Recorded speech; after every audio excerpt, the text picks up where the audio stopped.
Today on the Paper Wings Show, interview with animated series creator, director, story artist, writer, character designer, Emmy-nominated songwriter, and voiceover actor Aliki Theofilopoulos Grafft.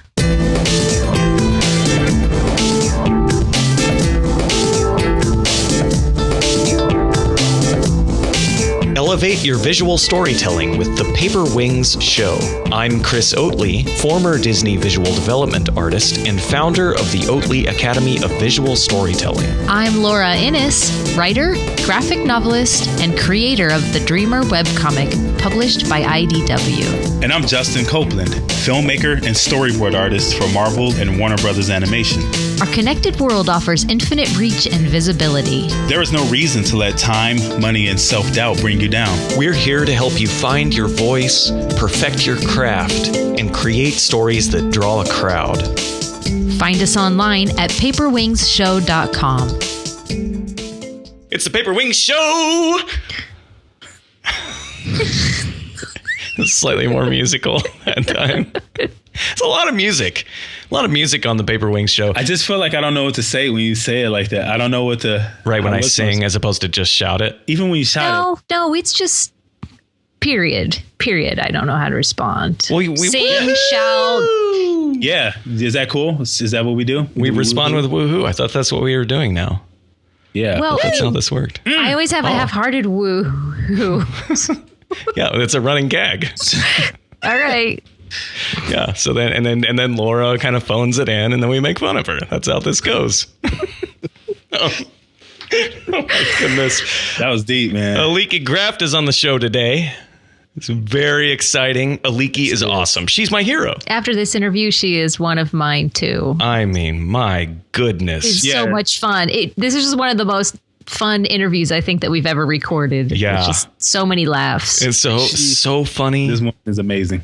Aliki, for those of you who don't know, she's been in the animation industry for quite a while. She sort of merged onto the quickly accelerating freeway of the TV animation revolution that took place back when Cartoon Network kind of emerged. There was an animation division at Hanna-Barbera that was doing shorts. As I understand it, I might be a little bit incorrect on these details, but as I understand it, there was this core group, and part of that core group was Craig McCracken, who created the Powerpuff Girls and then Foster's Home for Imaginary Friends later on, and of course Genndy Tartakovsky, who created Dexter's Laboratory and then Samurai Jack, and then went on to direct it at Sony Animation, and so Aliki was there, and she worked for John Kay, who created Ren and Stimpy, which is, the game of Aliki's life is like, how many pivotal moments in animation can I align myself with? That's basically,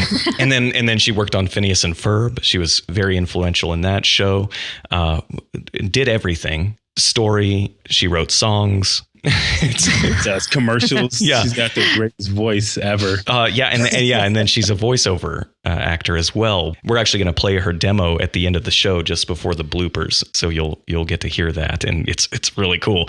When you talk to her, it sounds like she's just getting started. Yeah. Her story is very, very inspiring. I was very inspired afterwards. It's like, me too. Hearing how she's navigated the industry. And another thing that will no doubt intrigue the wingers is the fact that Aliki has pitched animated series a lot. She's done this.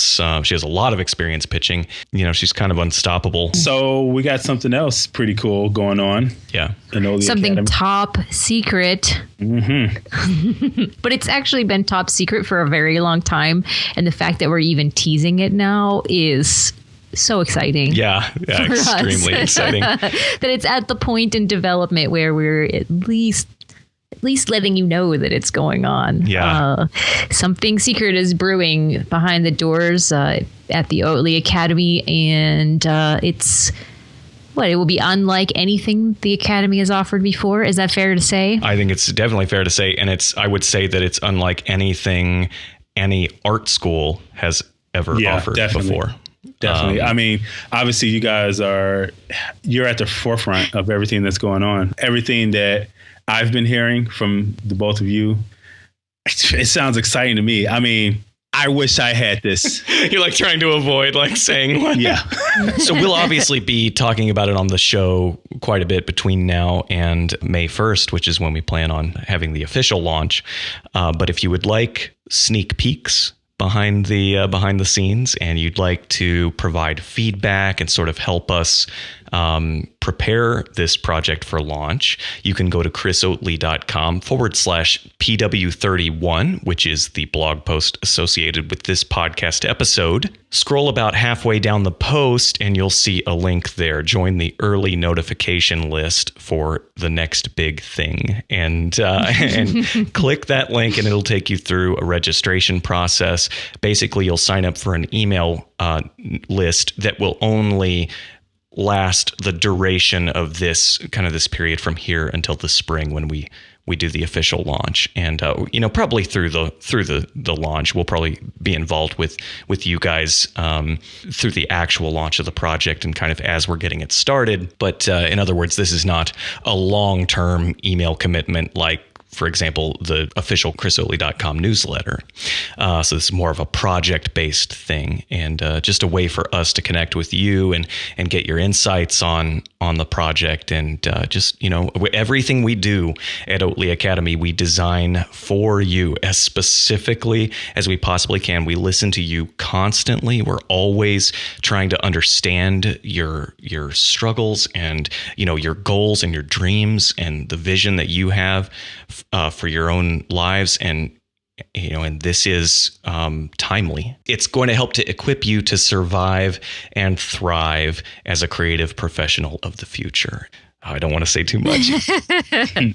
We think it addresses some of the most pressing issues that artists have right now and moving forward. Yeah, and that applies to aspiring, pre-professional and professional artists. So it's across the board.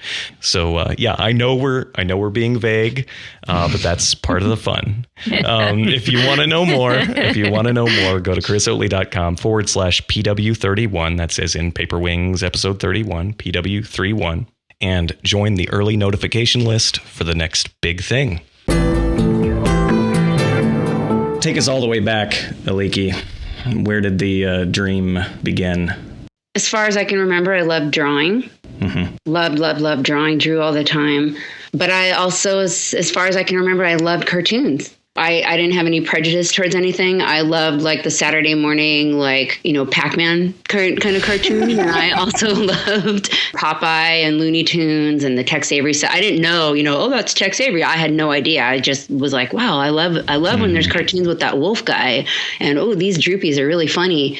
I never got sick of watching them. I love to watch the same ones over and over again. And I was just hooked from the earliest days that I can remember. So I just always knew some way, somehow I wanted to find my way into this world. Yeah. So when you were that young, what were you connecting with? Was it the humor, or did you understand at some level, like the drawing side of it that you were connecting with? I think a little bit of both because, I also loved the Disney films, and the Disney films were so beautiful, and I really noticed the animation, that it was special and it was different than, let's say the Hanna-Barbera cartoons, which I absolutely love too. But I noticed, these are being held and the faces are changing color. So I was attracted to the beauty and the artistry of it. But I also loved that they made me laugh and that they made me cry. I mean, when I was a kid, I just remember every time I saw that scene from Dumbo where the mom reaches out her trunk and cradles her baby and, during the Baby Mime song, I would always cry. Yeah. So just the emotional quality of what these stories could do, I just was mesmerized.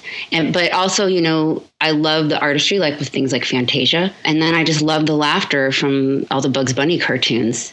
There was something really attractive to me that drawings could do that. And so where did you grow up? I grew up in La Jolla, which is in San Diego. Mm-hmm. And I talk like this. So I'm trying, this is how I really talk.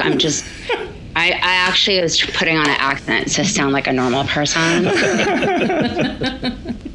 So it was this very beach community, lots of surfers and beach. Beautiful down there. It is really beautiful. I feel lucky to have grown up down there, but I definitely felt like such a misfit. My name was Aliki Theofilopoulos in the midst of Jenny Pendletons and Andrea Woodburns. So, blonde hair, surfers, and I had big eyebrows. So, yeah, that's awesome, because I think about that often, how, there's just this vibe in Southern California in general. I often think about the irony that this is also, in many ways, the feature animation mecca. And especially when I'm out in Santa Monica or Venice Beach or something, I'm going like, this is such a weird place for animation to thrive. Yeah. Yeah. And, it's really interesting because although I had such a love for, cartoons and animation, I didn't really find my way into it until so much later. And, it's not like I had a bunch of art books and knew, people to talk to in the community or anything like that. I mean, that didn't come until much later in my life. So I didn't really know anybody else that had, especially girls, that had such a passion for cartoons that I had. I just loved watching them and liked to draw. And that was kind of as far as it went until, in high school when I started thinking about what am I going to do after this. And was that self-motivated? I mean, the obsession with cartoons, was that just you flipped on the TV and realized you loved it, or was there somebody influential? Well, I definitely, went looking for it. My brothers too loved cartoons. It was something we all did together. I did have my grandfather, he loved drawing and he loved cartooning, like kind of more traditional, like newspaper cartooning. So he was somebody that, I used to sit down with him and draw cartoons with him, and he would show me little tricks and things that he would think about when he was drawing. So it was nice to have that in my life. My mom is a very creative type person, but she doesn't draw, but she's more into like cooking and homemaking, and which I'm horrible at, by the way. But she's, a very creative person. And then my dad, he is actually a research doctor. He's the chairman of immunology at Scripps Clinic. So he's, a scientist. So that was very, very different, obviously, than, this art kid that wanted to draw for a living.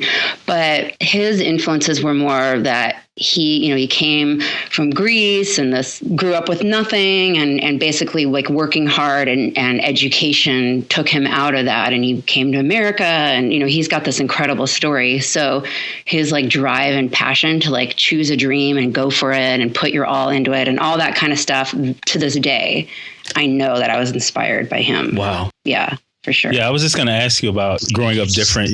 I'm an African-American dude, growing up in the hood, but I'm a nerd at the same time. Just didn't mix, but oh my God, it sort of saved me and pushed me forward. Is that something that you've experienced yourself? Oh my gosh, 100%. Actually, it's kind of sad. Well, maybe it won't be too sad, but I had a show in development that was along those themes, just very influenced by how I grew up, and hopefully I'll get to do something with it somewhere else. But basically drawing on those feelings of being the Greek kid in La Jolla. And the problem was that I wasn't Greek enough to be Greek, because my parents, born in Greece, didn't teach us Greek. So we would be around all the Greeky folk and couldn't speak Greek and didn't know the Greek dances and all this kind of stuff. But then around the more, typical La Jolla type families, I felt like the weird girl from the Greek family. I actually had a couple parents actually ask me if my family worshipped the gods. Whoa. So wrong. But yeah, so it was kind of interesting though, because I liked bringing my friends into my world to see kind of like the late night parties and the food and the characters that would come around, as much as I felt weird and kind of like this misfit for being, I was obsessed with Star Wars. I didn't have dolls. I didn't play with Barbies. I loved Star Wars and I loved cartoons, and I played Dungeons and Dragons with my brothers. And, so I wasn't like this typical girl, maybe. Yeah, it's interesting. And then it sounds like there's, now in hindsight, a blessing to be so connected to your family in general, and that they were able to kind of meet those needs that it sounds like a lot of the town itself was not meeting. It was definitely such a colorful upbringing. Yeah. The family is really, really funny and silly and playful. And people always will say, oh, where'd you get your sense of humor from? And I mean, it's not like I was like, well, I went to the library and I bought it, or I checked it out from a book, or, I went to the store and bought it. It's just growing up in this family that was just, I mean, my dad particularly is a total jokester. We used to call him the Greek Tom Green, because we would like be out around town in La Jolla, and suddenly he would get in this mood where he would decide to just go mess with somebody or pick on somebody. We would hang back. We'd know when it's coming. It's to this day. It starts and we're like, oh, right, here he goes. And we kind of stop, slow down, and then he'll go up to somebody random. They can be dressed weird, doing something weird. Something about them will kind of like strike him, and he just starts up. That's fantastic. So yeah, it's definitely, very lighthearted family. No, it's awesome. I was actually chatting with, do you know Nick Galifianakis? He's a cousin to Zach Galifianakis. I don't think so. He's an amazing cartoonist, and he is a regular cartoonist for the Washington Post. And he's really funny. It's like Zach Galifianakis humor, but then he can draw too. But we were chatting about that. He was saying that there's a lot of people in their family that are that funny. And, when I would go to Greece, I didn't speak Greek, but we would be laughing our butts off because somehow, even though we didn't speak the same language, everybody just had this great sense of humor. And there was something about like the family participating in, being funny and laughs and bringing that lightheartedness to each other that influenced me moving forward. Like once I, left and went on, that just became a part of me. So when did you start applying this inspiration, this obsession with cartoons? When did you start applying that in a more practical way? Well, I was the dumbest high school kid, just idiotic, unfocused, just dumb.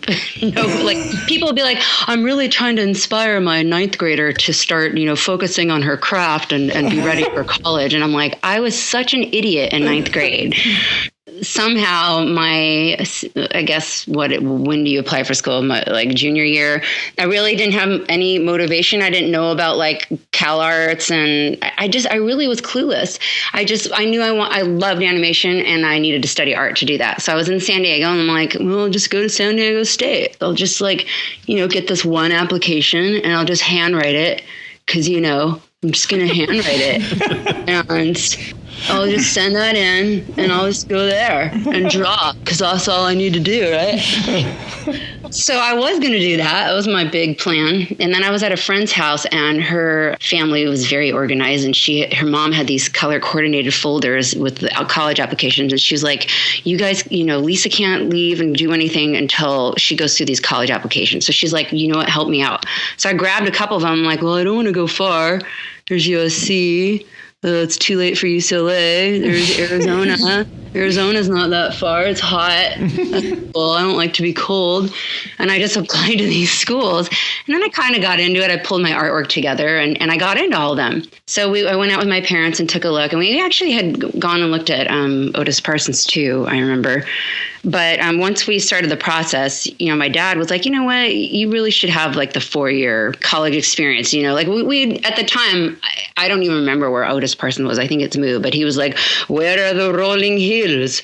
Where are the brick buildings? What is this place? Wow. One thing led to another. I ended up at USC. Wow. Where there was plenty of rolling hills and brick buildings. So then once I went to USC, I majored in art. And then that's a whole other thing. There wasn't an animation program yet. There was one animation class. My senior year was the first year they started the master's program. So that was a struggle. I mean, I loved my experience at USC. I always say it shaped my thinking. Mm-hmm. But as far as any type of practical application for preparing me for any career in animation, that had to come after. It just wasn't there. And it was a weird time. It was like when the rebirth was just starting, with dating myself, but, Little Mermaid and Beauty and the Beast and Aladdin and all those were coming out. So there was gaining some popularity again. But I think at the time, and I don't want to badmouth USC because I really did love my experience there, but at the time it really was sort of poo-pooed on in the art world. What happened, this was like a big moment for me, so there was this one animation class that's still being taught there. And it was in the same classroom that the master program was being held in. And so I started to become friends with some of the people who were in that program. And they asked if I wanted to like come hang out after and come and just, hang in the back while some of the lecturers would come in. And there were people from, Hanna-Barbera and Disney that were coming in and doing these talks. So I met this guy, his name is Mark Farquhar, who works in the industry to this day. And in fact, the movie Shrek, the bad guy, Farquaad, I think his name was named after. He was just ending this internship at Hanna-Barbera. So basically, he went and he talked to this woman at Hanna-Barbera, Margot McDonough, and she was producing on a show called Two Stupid Dogs. Oh, yeah. Mm-hmm. And I went and met with her, and I got this internship. And it was just for college credit my senior year, which ended up turning into a PA job after I graduated. Wow. It was a really important and special time at Hanna-Barbera because this is when Fred Seibert became president. Oh, my. Shorts program started. And in the hallway sat Gendy, Craig McCracken. Wow. What? Van Partible, Eddie Fitzgerald, and they were all working on their shorts. And there I was just this little, intern PA making photocopies and picking up people's lunches. However, I got to see all these amazing people developing these cartoons that really changed the industry. Yeah. So, and then at the same time, I was taking classes over at the Animation Guild because, as I said, USC didn't exactly prepare me for what I needed to know to work in the industry. And I needed, some life drawing and just more like specialized training. So I didn't go to Cal Arts and then have this formal training and then leave school and go right into work. It was very much a piecemeal experience. My path this whole time has been very much, and then I got onto this job and I was lucky because I happened to learn this thing. And then I met this person, which led to this thing. And I feel very fortunate for that. Yeah, and it's interesting that you have really made it very far in every single one of those areas, which is crazy. It's like it would be easy to look at your resume and go, oh, there's a lot of dabbling. But the thing is, this is not dabbling. This is, Well, the one thing that I learned really early on, and it's held me in good stead this whole time, is at the moment I am terrified is the signal that I have to go do the thing I'm terrified of. Wow. So that's just my rule all the time, even now. Yeah. So way back when, it was during this time, I went with those master's student kids to some sort of animation event. And there was John Kay. And John Kay and Ren and Stimpy was very influential on me. And I was really paying attention to what Fred was doing with the shorts, because he was talking about, we need to go back to 7-minute format and cartoonists writing the stories. And then there was John Kay, and he was very vocal, in a lot of the publications about how he felt, what needed to be done to make a successful cartoon. At the same time, I loved Disney features too and had this interest in being there, which later on did happen. But there was John Kay at this event, and everybody is standing around going, oh my God, there's John Kay. There's John Kay. Oh my God, there he is. And then I was like, should we go talk to him? And they're like, what? No, it's John Kay. We can't go talk to him. And I'm like, okay, I'm going to go talk to him. I just beelined it straight. I just put out my hand. I was like, hi, I'm Aliki Theofilopoulos, and I'm a really huge fan. And then he's like, hi, I'm Walt Disney. Which stopped me in my text. But that conversation with him ended up leading me to an internship at Spumco one day a week. So then there I was at Spumco, and I got to, absorb all the stuff that John Kay was passionate about. He taught me about Bob Clampett and showed me these, cartoons and the difference between a Bob Clampett cartoon and a Fritz Freleng cartoon. So then there was this other education I got all of a sudden by being in Spumco. And so I was like going to Hanna-Barbera, and then I'd go to Spumco, and then I was taking classes at the Union. And it was just this sort of magical time of just absorption. Wow. And then I also went to, I don't know if you've heard much about Roland Heights, but there was like an after school class over there, which was where I got my big break because the Disney recruiters were coming through there. And I didn't really do much there. I didn't have time because I was doing all this other stuff. But my portfolio I'd really been focusing on life drawing. Right. With Glenn Villepeu and such. Yeah. And so my portfolio was chosen to be put out for this open house. And Bill Matthews from Disney came through, and he chose a few students to submit their work to Disney Feature Animation for the training program. And so a couple of my friends actually were put into cleanup, but I was not picked. And they told me I was really close. And if I wanted to, I could take a test to go to Florida, which was like the saddest day of my life. Wow. So I was willing to take this test, but I had very recently had a breakthrough in my work. And when I dropped off the stuff, I put a note with my portfolio again saying, please take a second look at my work. I feel like I've really grown since you last saw it. And, would you reconsider? So that little note led to being one of 4 chosen to be in the traditional animation training program, and which was the last one of its kind. I know they have training programs now, but at the time it was the last one that they were doing. So that was my big, huge break, because that's what actually got me into working at feature animation. And, I had all these jobs as PAs and making photocopies and being around animation, but now it's actually going to be animating. Cool, man. You said you were really focusing on life drawing. Was that because you were thinking character animator? I mean, is that... Okay. Yeah, my dream, I wanted to be a character animator. I mean, I never thought that I would have to go get a new dream. I just thought, okay, you take in-betweening, you take character design, you take drawing classes, you take, life drawing, and you get really good at that. And now I'm in this training program, and now I got hired as a rough in-betweener, and then I was a rough assistant and doing animation tests and studying with amazing animators like Eric Goldberg and Glenn Keane and John Ripa and Brian Ferguson. And they were mentoring me for the 7 or 8 years I was there. But I was also there during the biggest, decline, 95 to 2002, where basically the art form was dying. Yeah. And so, this dream and this thing that I wanted to do, I was watching it end. And then when they finally announced, we're not doing these anymore, it was just completely just broken. Yeah. It was awful. But again, kind of that thing, I really do think I get it from my dad, just that fighting spirit. I was just like, all right, well, I got to go do something else now. I'm not going to wait. I'm not going to think about it. I'm not going to cry about it. I'm just going to go do something. So I just signed up for every class I could think of, from storyboarding to weird stuff like web design and just anything remotely creative, and found that I really loved story. Mm-hmm. This chapter ended at that time, and then a new chapter began, and that's my journey into television. Do you think that whenever you found that you really loved story, that was actually what you connected to as a kid, or was this a new dream? I feel like, yes, I feel like being in story is the thing that I was meant to be in all along. I love performances, but that is part of story too, and acting. And I don't think I even knew that I could do it. A lot of this whole journey for me in my career has also been a journey as a person, and my belief in myself and my own, capabilities. I mean, I didn't, even when, the feature animation thing was ending, I thought of myself as a person who was learning this great craft that would never be as good as the awesome people who had their work on the walls, and I'll just do my best to keep up. I didn't think that I could be a person that actually could make a difference by my ideas. And so that was that was really a turning point, the whole TV thing, because I had in one of the classes, I was taking a character design class from Carlo Arellano. I can never say his name right, and if he's listening to this, he's going to be mad at me. But it was really an important moment, because I thought I was just signing up for this character design class. I was going to draw really cute characters.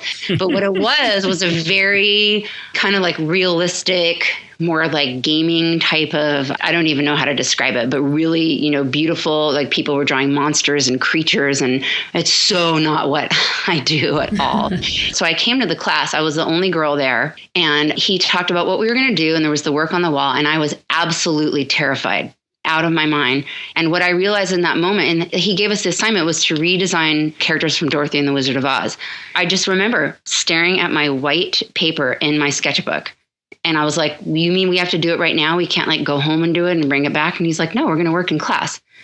And I was horrified. I wanted to die. That was probably the first time ever in my life where I was ready to bail out. I literally was packing up my stuff. I was like, I can't do this. I don't fit in here. And he was like, what are you doing? Where are you going? And I told him how I was feeling. And I also had a friend there too that I had taken a Photoshop class with, and they both were like, you know what, why don't you just stick around? And Carla said, just do what you do. What do you do? And I was like, I don't know what I do. I really don't know what I do. And I realized that I'd really lost myself because I'd been so focused on like study and growing and artistry, which is important and great. But it just was this moment where I was like, I don't know what I want to say. I don't know what's important to me with this. Like, I've lost it. I have no idea what I want to make. So it was really a growing time, and the work that I made in his class, and it looked nothing like anybody else's. I can tell you that. They were making these like creature, scarecrows and these hot, sexy babe Dorothys, and mine were like these cute cartoon characters.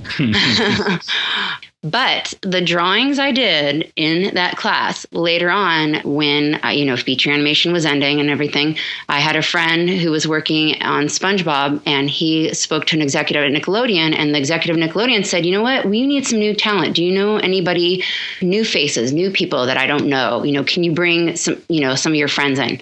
And he came to me and was like, hey, you should bring me your work.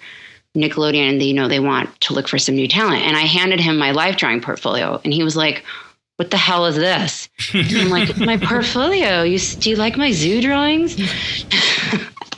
And he's like, wait, we don't look at that. That we need to, what do you do? And again, there it was. What do I do? So the drawings that I did in that character design class, I grabbed a bunch of those and I gave them to him. He handed them over to somebody at Nickelodeon, and I met with her, and she was like, you know what?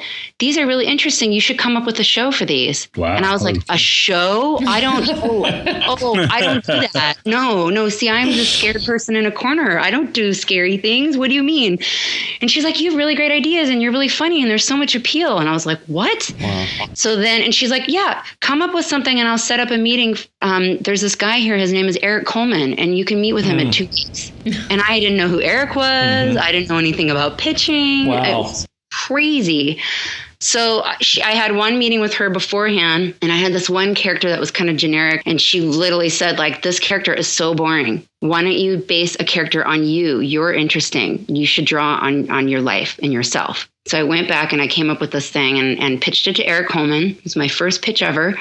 And it was so not right at the time, but later on, I actually made that cartoon with Fred and during one of the random cartoons shorts. So I later ended up actually making that cartoon that came out of that whole crazy process. And it really began my journey into TV because I got hired onto Chalk Zone as a story assistant. So my journey into story, and not only that, but really being a creator and coming up with my own ideas and my own characters and really looking at storytelling and, pitching and developing. Can you say the name of that short? Oh, it's called Girls on the Go.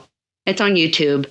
I did two. I did Girls on the Go and Yaki and Yumi, and it was for Random Cartoons, which is the shorts program that spawned Adventure Time and Fanboy and Chum Chum. That's crazy.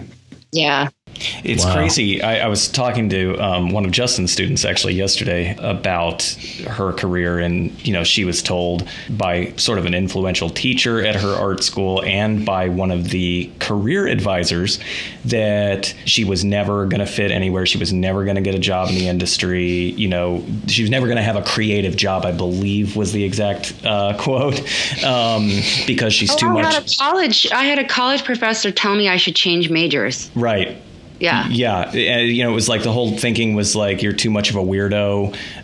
You don't specialize in anything. In other words, you're not the like beautiful life drawing kind of portfolio, and therefore not, let's see how you're really wired. Let's see what do you actually want? Do you even really want that? Or are you just trying to connect those dots because those are the dots you've seen everybody else connect? And anyway, that's a whole, kind of tangent there. But during that conversation, I was talking about Outliers by Malcolm Gladwell, which is a fantastic book. Sure is. And it's so interesting how there are these pockets of people that exist, and they all have this sort of like intersection. The same thing happened with that A113 crew with Brad Bird and John Lasseter and all those folks. And then here's this Craig McCracken, Gendy, Fred Seibert, like the most influential people in the industry, all kind of crammed together, at this crossroad. It's just very fascinating to hear about that. And anyway, my point being, the thing for me was the thing that really changed my life and completely changed the trajectory trajectory of my life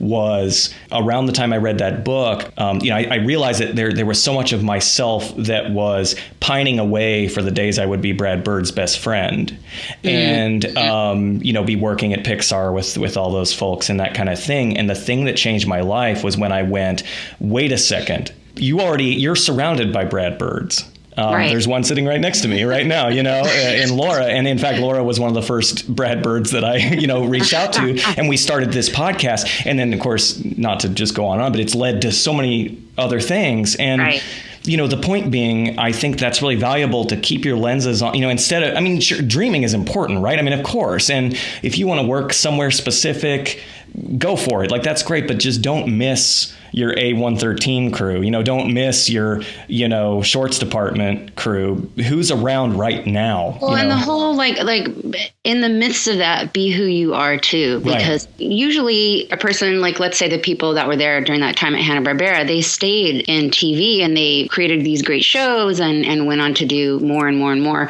I started there, but then I was over at Features and I had this whole other experience, and then I wasn't at Features anymore. And then I'm back with those TV people, and new ones. And it's just been this patchwork quilt of experiences and people that I've gotten to know and be influenced by. But then in the midst of that, to have this crossroads where it was like, but who are you in the midst of all this? And what do you have to say? And that theme kind of keeps coming up because even with creating shows, it's like when a person is being, true to their own voice and their own life experience, I think that you really feel that in what they create. So, whether it's the best drawn thing or, the most crude scribble scrabble, kind of doesn't really even matter. Right. And so were you thinking at the time, oh, I can do that? Or did that come later when you're watching these folks basically reinvent television animation? I don't think I even understood that it was happening at the time. I mean, the one thing, I always tell Fred about this. I did notice that there was something about Fred. Like, there was this guy and he was talking about the stuff. And I think there was an Animation Magazine article maybe where they were interviewing him. And then the shorts program were through him. And then when I was at Nickelodeon, I was on Chalk Zone and, that was a Frederator show. And I had met Eric Homan. And I pitched that same, it was an older version of Girls on the Go. I had pitched it to Eric Homan, and that was my second pitch I ever did. Homan now. So there's Eric Coleman and there's Eric Homan. And I ran into Fred in the hallways when I was at Nickelodeon. And it was one of those moments again. It was late at night. And there is the almighty Fred, And again, I was afraid, but I'm like, oh boy, okay, I'm afraid. That means I have to go shake his hand. So I walked up to him and I introduced myself. And I'll never forget the look of shock, but happiness on Fred's face. Like, I can't believe this person just walked up to me and introduced themselves. And Eric Homan said later that Fred literally called him up and was like, who is this girl? People are usually so afraid to talk to me. I love that she just came up and introduced herself. What does she have? What did she pitch to you? So that eventually led to, I had breakfast with him and he told me a little bit more about what they do. And so it was, getting to know these amazing people in our industry that are making amazing things happen. And then kind of asking yourself, how do I fit in there? Mm-hmm. There was a time where in the early days when they were just starting it up, I remember there was and I can't remember how that worked exactly, but there was some way that people in Ohio, where I was at the time going to graduate school, could send in pitch ideas. And Eric actually called me. He called me up. I'm just some rando out in Ohio with, quite frankly, they were terrible ideas.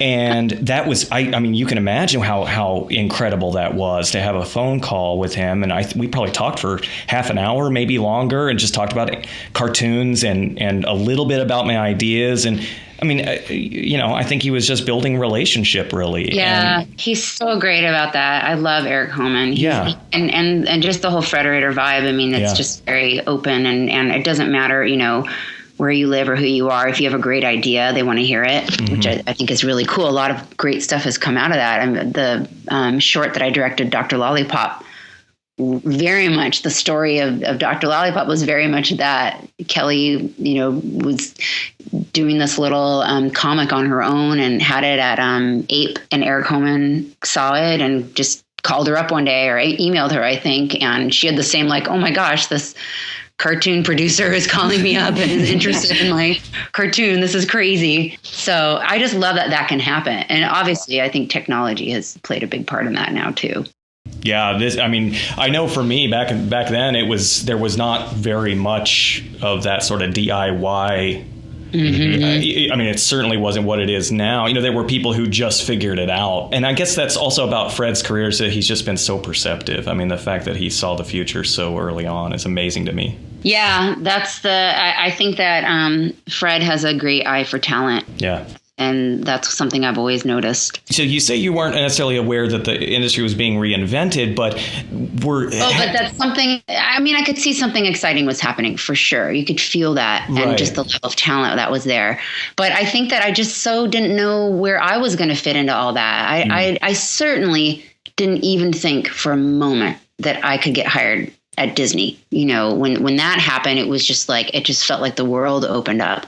So, and then, at Nickelodeon, because that was kind of the start of the next, big chapter for my career, that was a time of transition too, because you had, Fred was just getting another shorts program in the works, and I was working on Chalk Zone. I think Teenage Robot was going on. Mm-hmm. I jumped onto Cat Scratch for a little while when Chalk Zone ended, but I don't know about what the breakthrough. SpongeBob obviously was going on. Right. I went and I met with Chris Savino at Warner Brothers, who was on Johnny Test. And he was like, "Oh my God, your work is so good. It's so great. I love it." And I got a job offer that day. So when I went on a Johnny Test, it was really great. And Chris really taught me a lot about story. And at the time I was doing my storyboards to try to get the shorts going. So I ended up back at Nickelodeon and I did those and everything was fine. But it was another, one of those turning point moments of growth for me.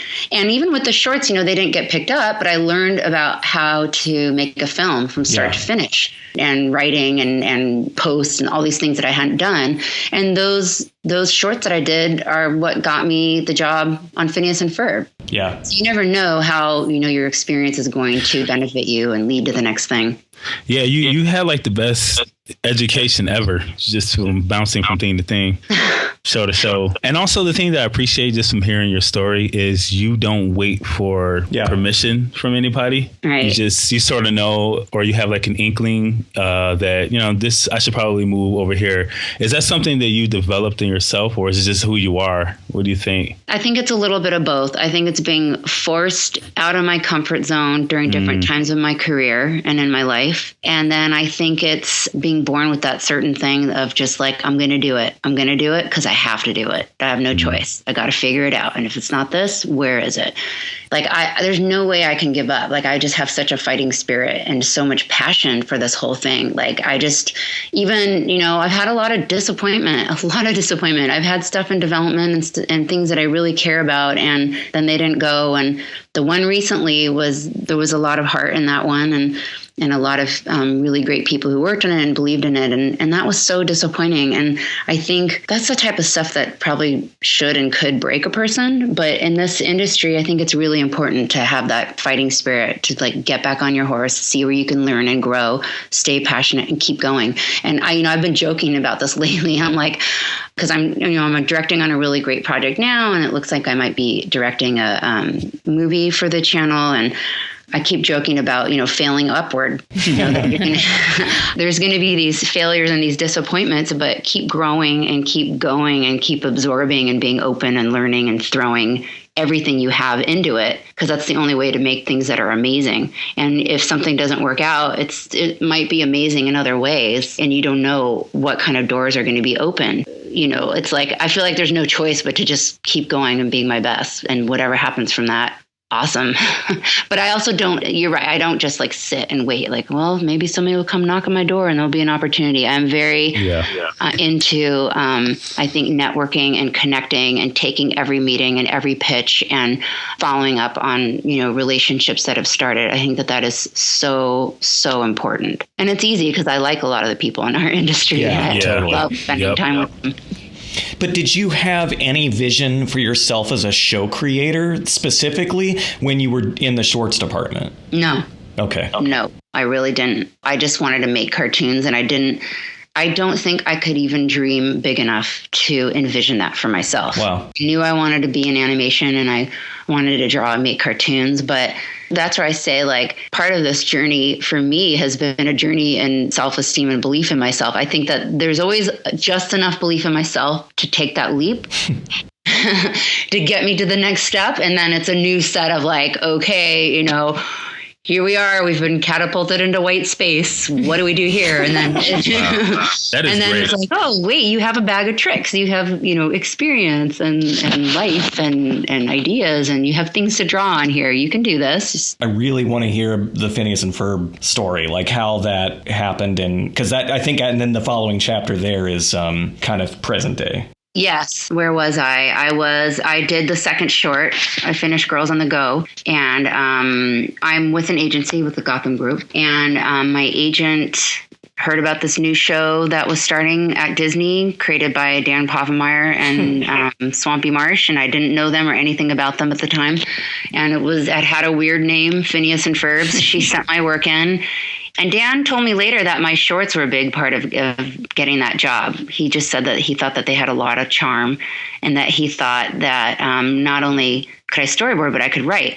Yeah. So Phineas and Ferb, it was a turning point for me, because this wasn't a show where you get a script and you just follow the script and you do your drawings. We needed to be writers too. The plan was to have it be an outline-driven show. And for listeners who don't know what that is, that means that a story or a writer, a story person writes about 3 pages, and then it's given to a team. So I had a writing partner at the time. It was Kent Osborne. And I'll just tell you, at the time, I had done 2 storyboards my whole life, and they were for my shorts. Before that, I had only been a story assistant and a character designer. So I went from, this is why I said catapulted into white space. Yeah. Oh boy. So I was, again, terrified. What I found out was it was the most perfect place for me. When I got on a Phineas, I felt like, oh my God, this is the show that, like, everything that I love and that I'm about, and my sense of humor. And Dan really, he wanted to have women writers on the show because there were going to be girl characters. So there were 2 of us, me and Kim Roberson, who's also fantastic. And so there I was, writing and storyboarding. And the only experience I had doing that was from the shorts. And so, you know, I kind of just used the process that I used when I was doing that, which is, I call them the ugliest thumbnails that have ever been drawn. Like, they're literally the ugliest possible, like, not to be seen by anybody. And I write at the same time. So I basically see the story in my mind, and I, like, write the jokes and do the horrible barf drawings at the same time. And then I take that and I use that to start writing my script and storyboarding from that. Out of that, you know, I wrote songs for the show, which was really a fun part of it. I had a song that was part of a Disneyland attraction, which I never thought would ever happen in my life, which is crazy. One of my songs were nominated for an Emmy. And I learned so much. Oh my God. I learned so much about story and character and timing. You know, I feel like I got funnier being on that show. And it's really, really influenced everything I've done since then. Can you give us some specifics? Like, what did you learn about writing and story from being on that show? What were some of the big, like, mindset changes you had?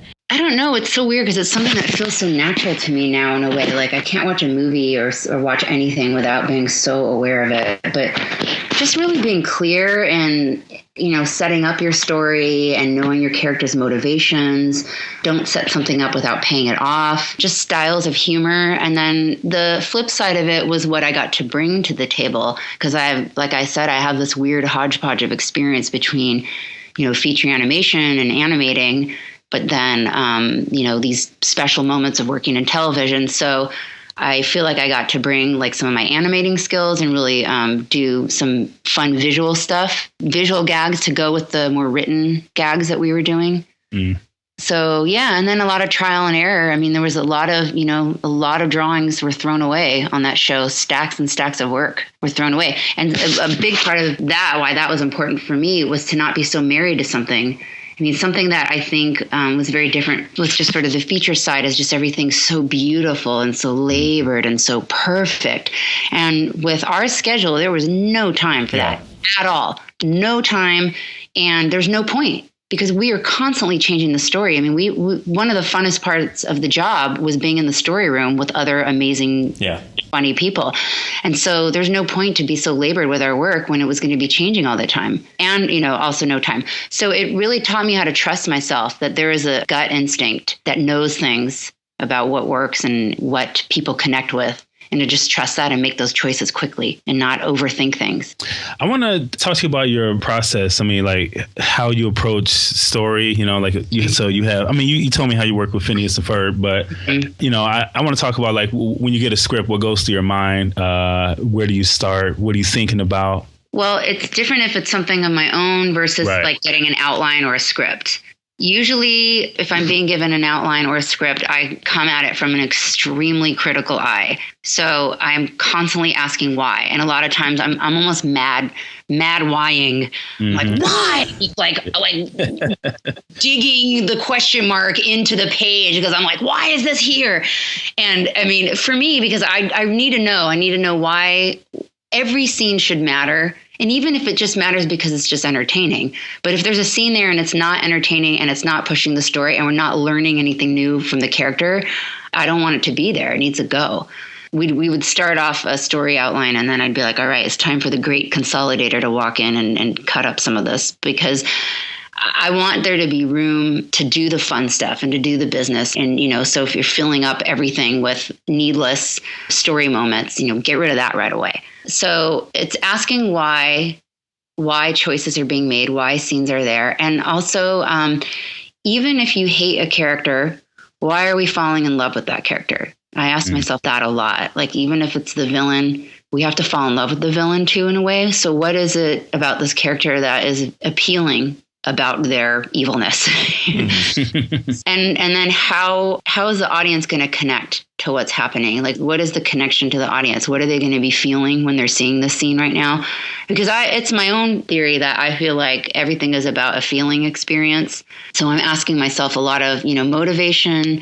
Why is something there? And how is the audience feeling during this scene? And how does the audience feel about this character? And how can I control how the audience is going to feel about this character? And it might be one little thing. How are they picking up that book from the shelf and, throwing it on the ground? Like, what is the way they're reacting? How is that different than the other character? What can I teach the audience about this character from the way they pick up a book? Wow. And it makes it more interesting, because otherwise it's just, they're picking up a book. And obviously that's a really dumb example, and there's not always going to be those moments, but I try to find them.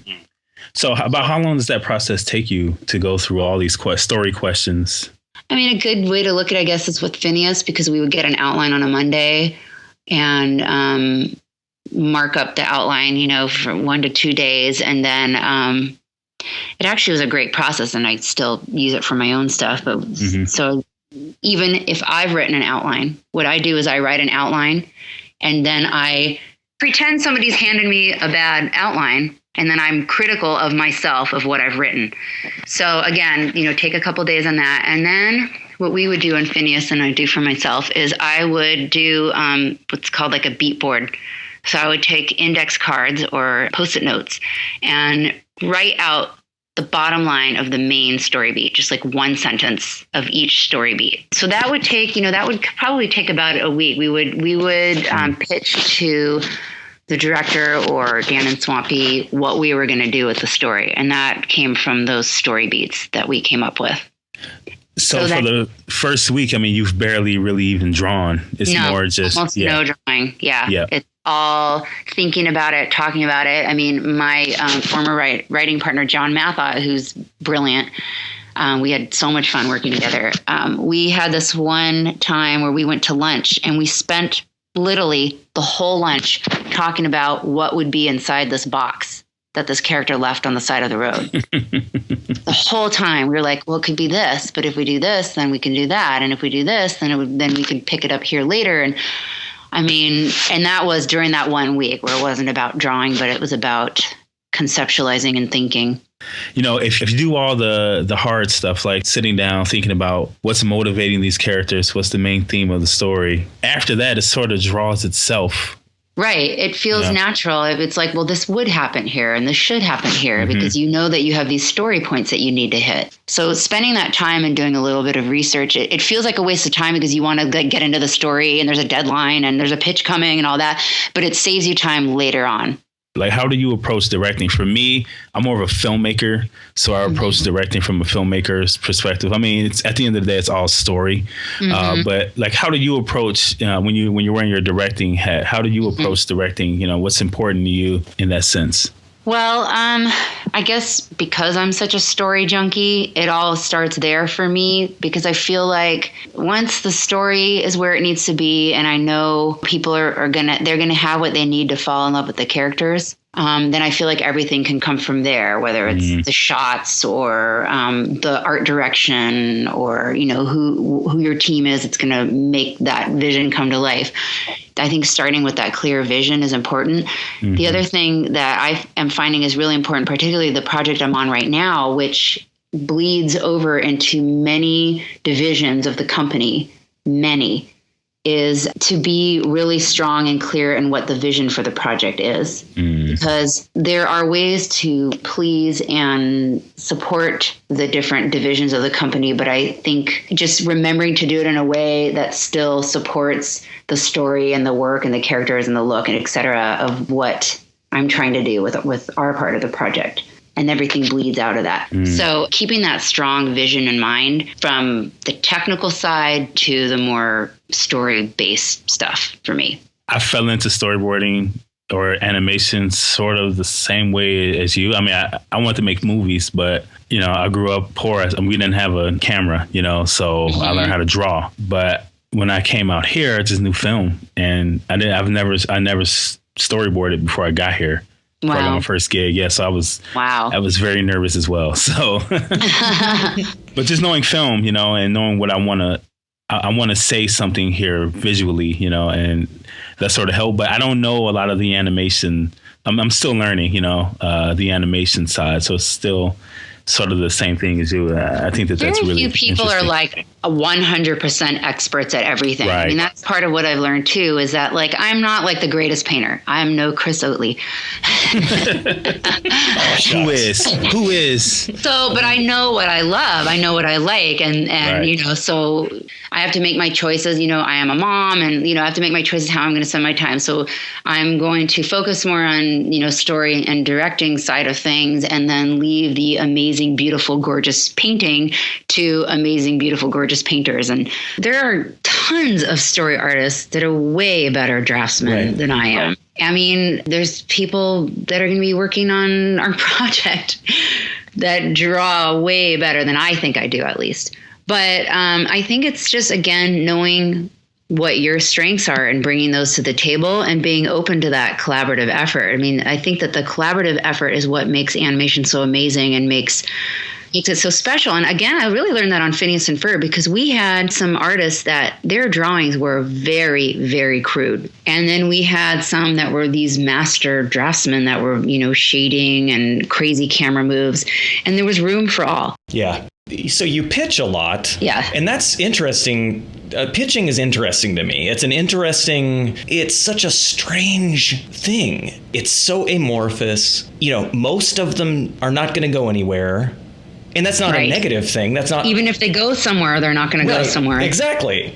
You know, it's just so strange. And I remember early on, you know, when I first got to Disney, I was laser focused on pitching and developing shows so early on in my career, you know, just within the first probably at least the first year, if not the first 6 months of my being in the building. And it did not take me but probably another year to kind of decide that I didn't want to do any more pitching ever. Mm-hmm. Wow. A lot of people feel that way. I mean, it's a very heartbreaking process. Yeah. And Laura was doing her comic, and that was really inspiring to me. And I had a few lunches with Doug TeNapel, who is like interesting in that he is both a crazy pitch person, but he also cranks out his own projects all the time. And so here he was kind of on both sides of the fence and was saying, do your own thing, do your own graphic novel, like don't get into the pitching vortex. And And so then I took that advice. And then, of course, based on my own gut reactions that I'd had kind of these people that were so kind and so supportive, and I almost felt bad. I felt bad for not really pursuing that call from Eric Holman and not like following up on that more. But it's like the wind just got taken out of my sails so quickly because I started, and it was no one's fault. No one did this. It's just that I started to feel like, wow, if I extrapolate this, I see myself working on a lot of things that I get very connected to, and then they go on shelves. So anyway, yep. I'm interested in your take on that, and I'm interested in, we have two interesting things happening now. We have like the bee and puppy cat kind of, that's like a hybrid between industry and indie. But then there's also the entirely 100% independent thing. Are these things that what are your thoughts on all of that? Well, the one thing about all that is that there's now many paths to the same place, whereas I don't think that used to be the case so much before. So I think it just depends on where you are and what you connect with. There's definitely not like a one right or a wrong way. Right. I do think that everybody needs to be paying attention to each other. Yeah. Like I think that what's happening on the internet is really changing the face of animation, and I think that the studios are paying more attention to it, which is good. That's great. So how do you deal with, you kind of mentioned this at the beginning. I want to know, every time that you have a pitch that's rejected, is the heartbreak the same, or have you learned to, I don't want to say detach, but do you have better emotional boundaries when it comes to that? I remember way back when I started breaking into comics, my mentor telling me that I shouldn't put all my eggs in one basket. I should be working on a whole bunch of things in it so that I could send those out as pitches, and I shouldn't become too attached to any one of them, because you never know which ones are going to stick and which ones won't. It's a weird thing. I actually get asked that a lot, and it's kind of, I get asked it a lot because I have a lot of projects that have come really close and haven't moved forward. So unfortunately, I have a lot of experience in this area. I like to try to have kind of a lot of stuff spinning at the same time. And then life will call you to one more than the other. Like, let's say, at one point when I was working in Phineas and Ferb, there was an executive at Disney Junior that said she was looking for a specific type of show. And she mentioned it to me, and I was like, well, there's no way I have time to do that. I've got a 2-year-old and a new baby, and I'm working on Phineas, and there's no way. And I was like literally telling myself, shut your mind off to this idea. Don't even try to start thinking about it. And then I couldn't help it. I started thinking about it. And I went and pitched it to her. And then there I was, I had a show in development with Disney Junior, and it was very dear to me. It was based on my kids, and boom, it didn't move forward. So, these things, they come in and you have to pour your heart and soul in them. Otherwise they won't be special and amazing, be what they need to be. But then there's things that happen. Like with that one, I got a call one day that said, all of our shows need to have blowout franchise potential. And your show does not have blowout franchise potential. Yeah. So it's invalidating to people's experience to try to pretend like, oh my God, it's totally fine. I just picked myself back up and I just did it again. No problem. Not fair to say that, like we put our hearts and our souls and everything into these things and do our very best every time. And when it doesn't happen for me, yes, it's very disappointing.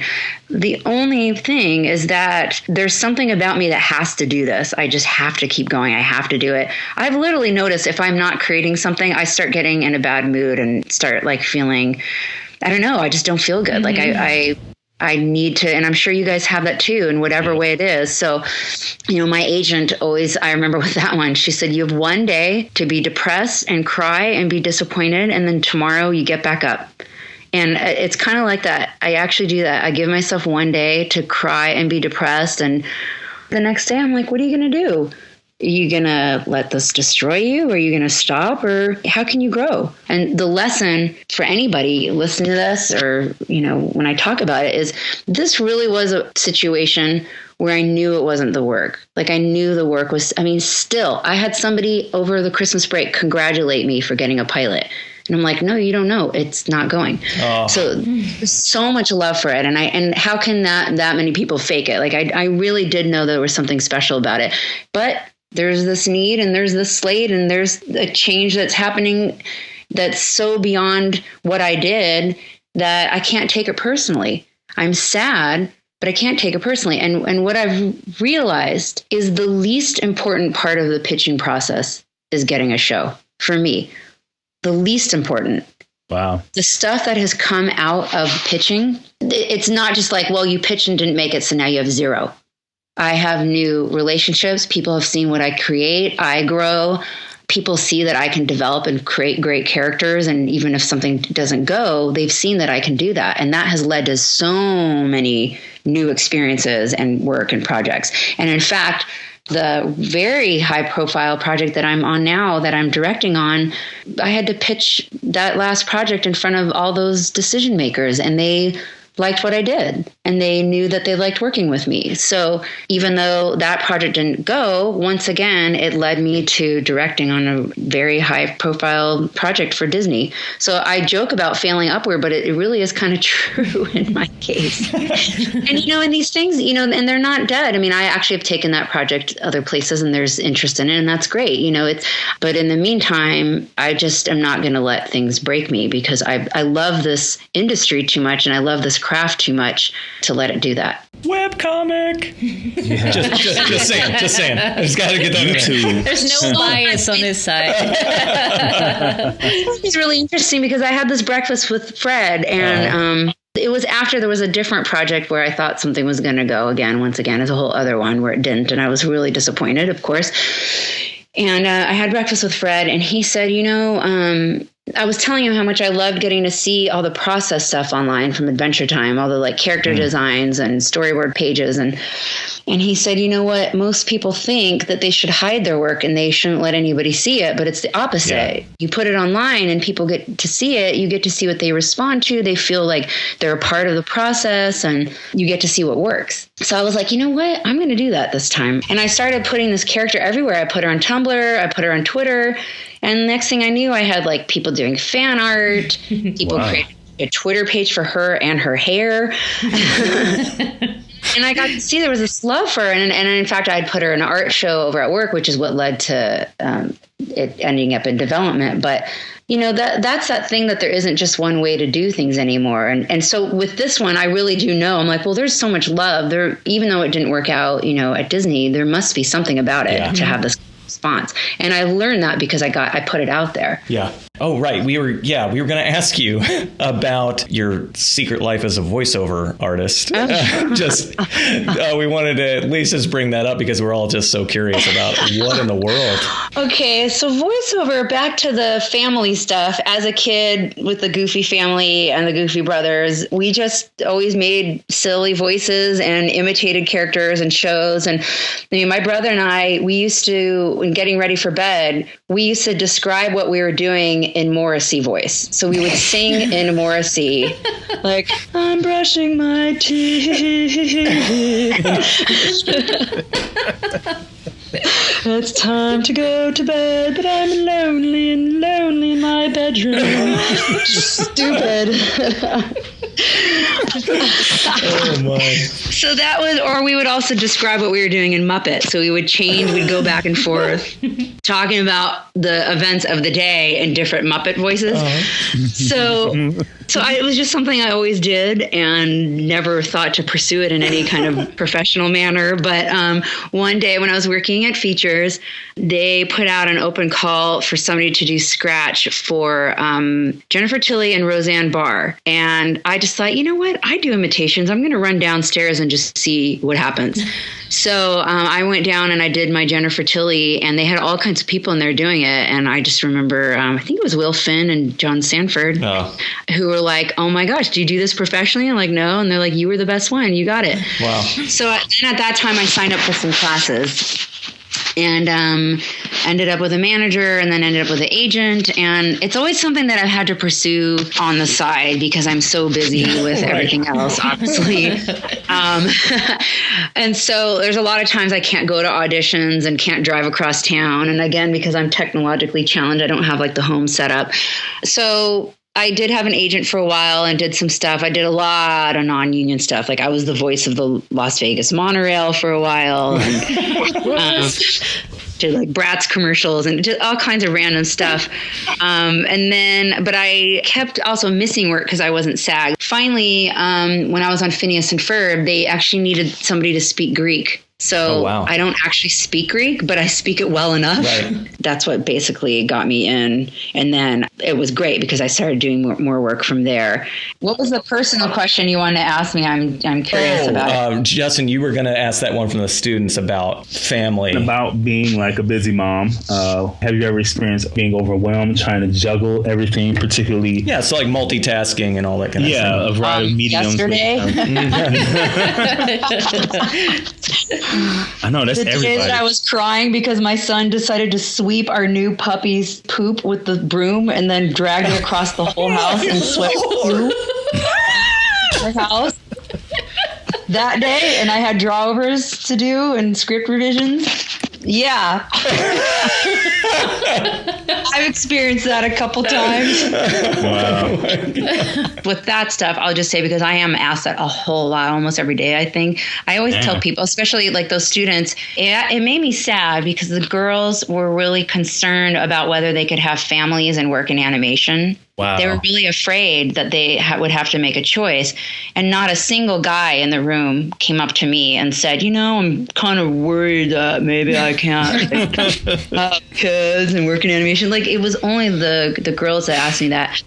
So I always, want to kind of send that message out that it is very doable, and that I've really learned that it's just about not expecting yourself to be perfect at everything and to rely on your community, like to really get advice and, make friends that are other working moms and, or working parents, I should say, but to form a community that is living a similar way that you are, because then everybody talks, about hey, what's your favorite daycare and who's your favorite sitter and what do you, how do you work at home, once the kids go to bed, or, what pediatrician can take you in last minute so that, I don't know, I'm coming up with weird examples, but just to really form your tribe and get your resources together so that you can create a world that can support being in animation, but also having children,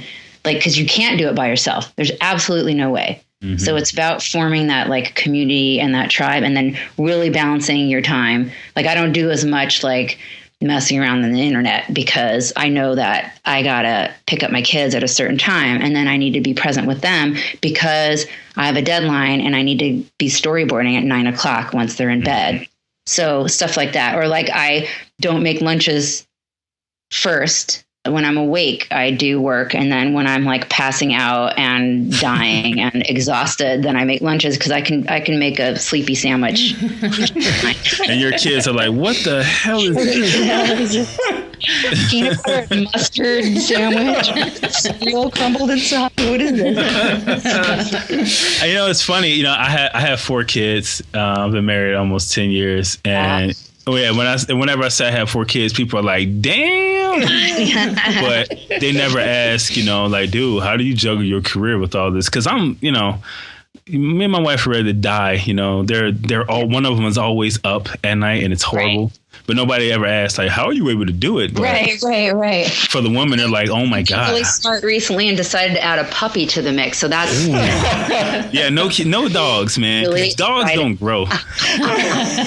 Dogs don't learn.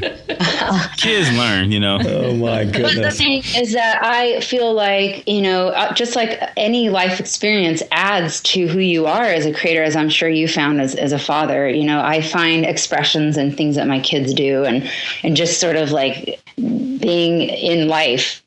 Glenn Keane used to say, you can't animate life unless you have one and you live one. Wow. Yeah. So I found that to be 100% true.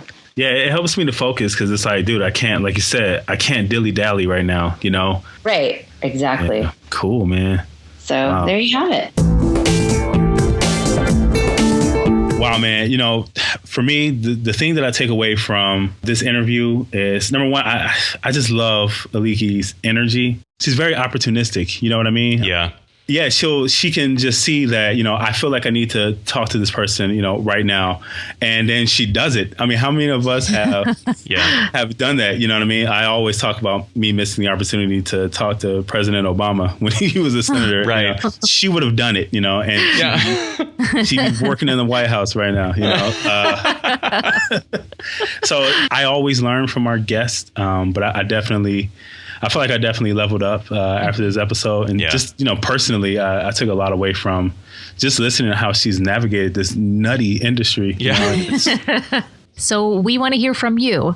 Join us over at the blog and share with us one opportunity currently in front of you that you know that you can act on, but you haven't yet. And don't forget, if you want to sign up for our early notification list for the Top Secret Project, again, go to chrisoatley.com/PW31 and scroll about halfway down the post and you'll see the link to join the list.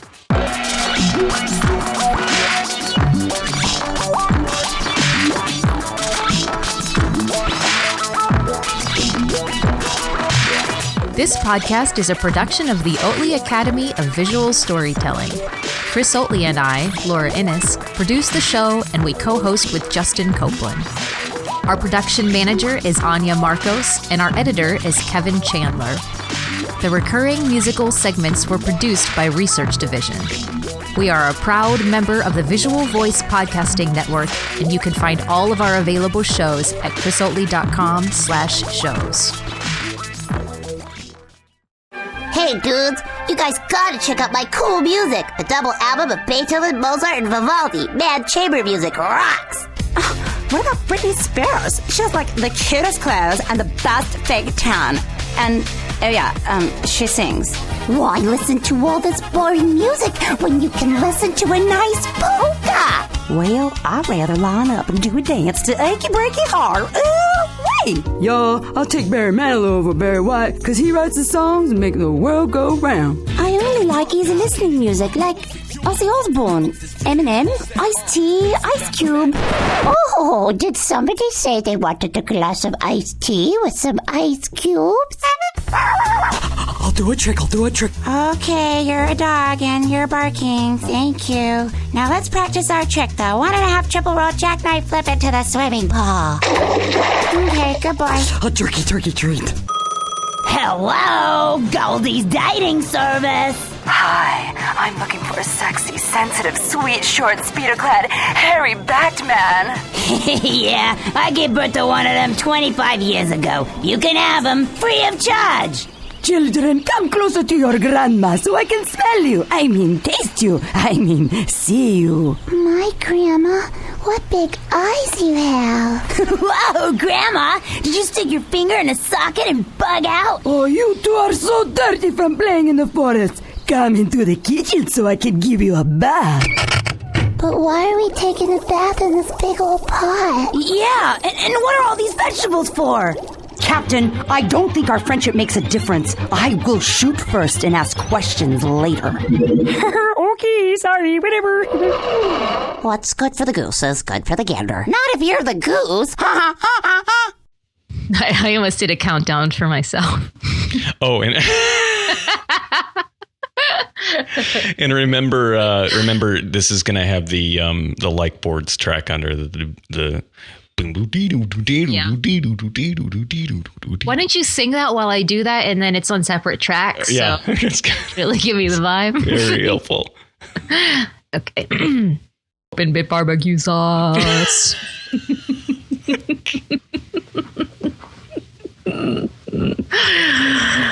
It was the sincerity with which he was doing it. It was just so amazing. Oh my God. Oh, there is only one Justin Copeland. Oh my God. Open bit barbecue sauce.